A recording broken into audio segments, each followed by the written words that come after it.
Assalamualaikum warahmatullahi wabarakatuh. Alhamdulillahirrabbilalamin. Allahumma salli ala sayyidina Muhammad. Rabbi syrah li sadri wa yassir li amri wahlul 'uqdatam min lisani yafqahu qawli. Sahabat tilawah yang dirahmati Allah Subhanahu wa taala. Alhamdulillah, pada kesempatan yang berbahagia ini mungkin kita akan mempublikasikan video yang agak sedikit berbeda. Itu kita hari ini kedatangan tamu spesial, yaitu Ustadz Haji Abdullah Fikri. Ya, beliau merupakan salah satu qari internasional yang berasal dari Jambi dan alhamdulillah sekarang sudah menetap di Jakarta. Beliau merupakan qari juara satu musabaqah tingkat ASEAN yang diadakan di Thailand pada tahun 2008. Ya. Sahabat tilawah yang Allah, pada kesempatan yang berbahagia ini kita akan praktekkan maqam bayyati dengan tingkatan nada jawabul jawab dan bayyati dengan tingkatan nada syuri. Ya, untuk pertama mungkin akan dari saya pertama, kemudian nanti dilanjutkan oleh Ustaz Abdullah Fikri.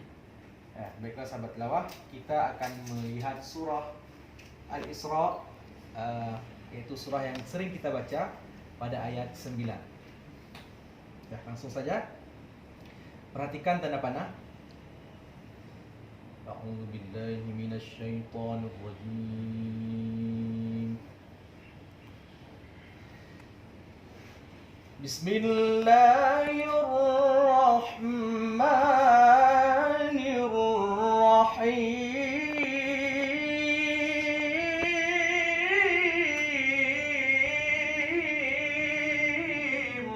Allah, Bayyati dengan Allah. tingkatan nada bayyati jawab jawab.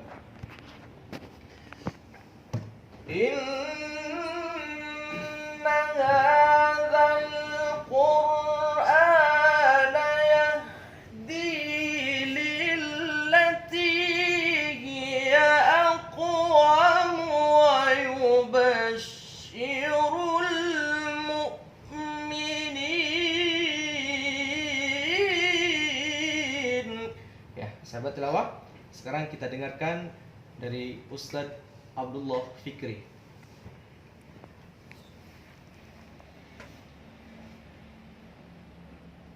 Inna hadzal Qur'ana yahdi lillati hiya aqwam wa yubashshirul mu'minin.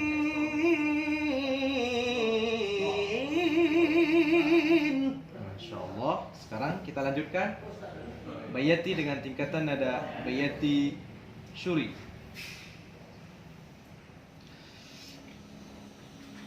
Wa yubashshirul mu'minina alladzina ya'maluna as-salihati